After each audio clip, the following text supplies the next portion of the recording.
Emilia Varga had always loved long drives. At 26, she worked as a veterinary assistant in Brașov, Romania, and spent most of her life surrounded by schedules, barking dogs, emergency surgeries and exhausted clients. So when her younger brother, Matei, suggested a spontaneous road trip to Cluj-Napoca for a weekend music festival in early October 2023, she said yes without hesitation. It was supposed to be simple. A 6-hour drive through the Apuseni Mountains. Cheap hotels. Street food. Music. Freedom. Nothing about the trip felt dangerous. They left Brașov before sunrise in Emilia's aging silver Dacia Logan.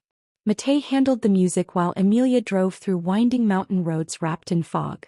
The forests looked endless, dark pine trees stretching toward cliffs hidden behind drifting clouds. At around 5:40 p.m., rain began pouring heavily near a remote stretch of highway outside Alba County. Visibility dropped so badly Emilia could barely see the dividing lines on the road. That was when they noticed the white van behind them. At first it stayed several car lengths back. Then it got closer. Its headlights flashed repeatedly. Matei looked over his shoulder nervously. "Maybe they want to pass," he said. But the van didn't pass. Instead it swerved beside them suddenly, forcing Emilia toward the shoulder of the road. Her tires slipped on wet gravel. The Dacia spun once. Then slammed into a roadside ditch. The airbags exploded. For several seconds Emilia heard nothing except ringing in her ears. Then came footsteps. Fast. Multiple people. Matei tried opening his door, but someone smashed the window before he could react. Emilia saw masked men dragging him out violently into the rain. He screamed. A gloved hand grabbed her hair and pulled her from the driver's seat. One of the men kept shouting in Romanian, "Where is the bag?" Emilia had no idea what they were talking about. But the attackers were convinced the siblings had something valuable. They zip-tied their wrists, covered their heads with black fabric and shoved them into the back of the van. The drive lasted nearly 2 hours. Inside the vehicle, Emilia could hear at least 4 men speaking. Their accents sounded local, rough, rural.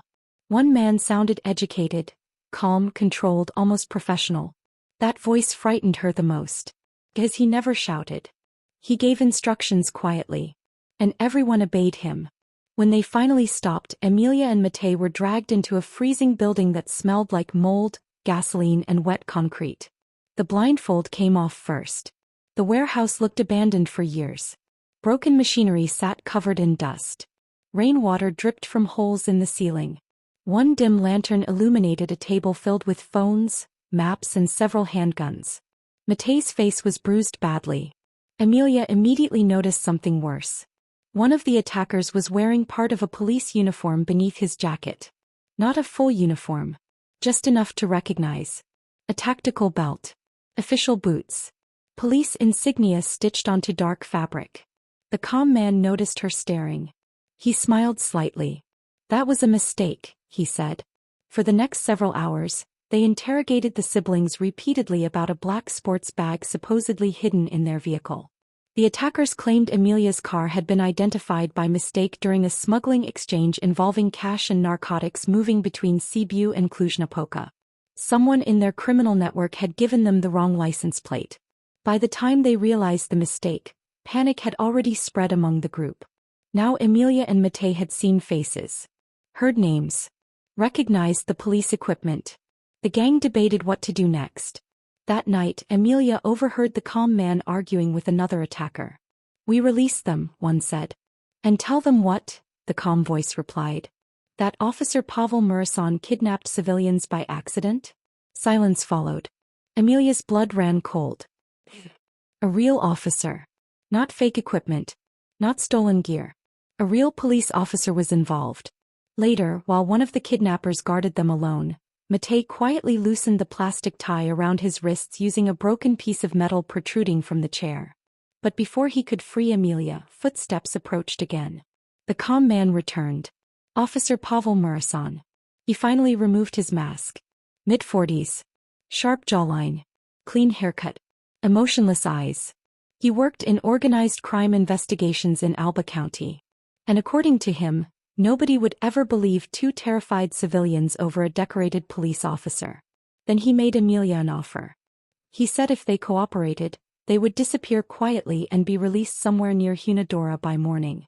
If not, their car accident would become a murder-suicide caused by dangerous driving during bad weather. He even explained how easy it would be. No witnesses. Mountain roads. Heavy rain. Crushed vehicle. Case closed. Emilia pretended to cooperate. But secretly, Matej had already freed one hand completely. Hours later, around 3:15 a.m., gunshots erupted outside the warehouse. Everyone froze. One of the kidnappers cursed loudly and ran toward a side entrance. Another yelled, "Police." Pavel Murason's expression changed instantly for the first time all night. Fear. Real fear. The warehouse exploded into chaos. Doors slammed. Men shouting. Footsteps echoing everywhere. Matej lunged forward and struck the guard beside him with the chair itself. Emilia fell hard onto the concrete while trying to crawl away. Then automatic gunfire erupted outside again. What Emilia didn't know was that their rescue had started with something incredibly small. Earlier that evening, during the abduction, Emilia's smartwatch had briefly connected to a roadside emergency signal tower after the crash.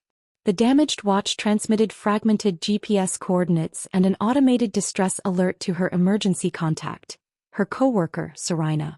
Sarina immediately reported it to authorities in Brasov after receiving bizarre location data followed by silence. At first, local police assumed it was a crash notification. But when roadside responders found Emilia's destroyed car abandoned with blood inside and no occupants, investigators escalated the situation fast. Unfortunately for Officer Murason, he underestimated modern surveillance. Traffic cameras captured the white van near the crash site. Fuel station footage placed the same van near a warehouse district outside Cluj. And one young investigator reviewing radio logs noticed something strange. Officer Murason had disabled his patrol GPS for nearly 4 hours that same night. Romania's anti-corruption prosecutors were contacted immediately. By midnight, a covert tactical team began tracking the warehouse. Inside the building, Pavel Murason realized too late that his own colleagues were surrounding the property. He tried escaping through the rear loading area. But investigators had already sealed the perimeter.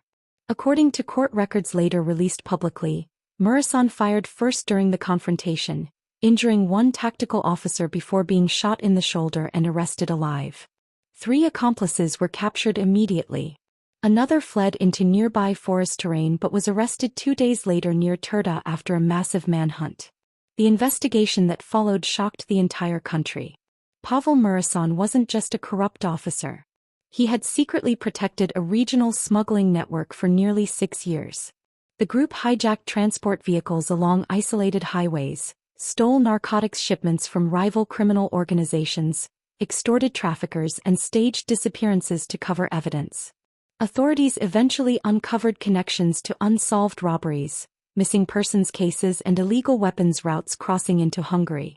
The accidental kidnapping of Emilia and Matej exposed everything.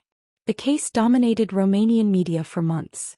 In court, prosecutors presented warehouse recordings, intercepted communications, ballistic evidence, GPS tampering records, and testimony from lower-level gang members who turned against Murason in exchange for reduced sentences. But the most devastating testimony came from Emilia herself. She described the exact moment she realized a police officer, someone trained to protect civilians, had calmly discussed murdering innocent people to protect his reputation. During testimony, courtroom observers said Murason never once looked at her directly. In March 2025, he received a combined sentence of 32 years for kidnapping, corruption, attempted murder, organized criminal activity, and weapons offenses. Several officers connected to him were later suspended or investigated. Matej never fully recovered emotionally from the attack. Loud engine noises triggered panic attacks for months afterward. Emilia stopped taking road trips completely. Even now, she says rainstorms make her anxious. But she still keeps the damaged smartwatch inside a drawer at home. The cracked screen no longer works. Yet according to investigators, that tiny broken device saved both their lives. Because if the signal had failed that night in the mountains, nobody would have known where they disappeared. And the road through the Apuseni Mountains would have swallowed their story forever. If you enjoyed this story, don't forget to like this video, subscribe to the channel and turn on notifications so you never miss our latest true crime stories and investigations. What do you think was the biggest mistake the criminals made in this case? And would you have trusted the police after discovering that one of the officers was involved? Drop your thoughts in the comments below. We'd love to hear your opinion. Your comments help keep these discussions alive and help the channel grow. Stay tuned for more shocking true crime stories.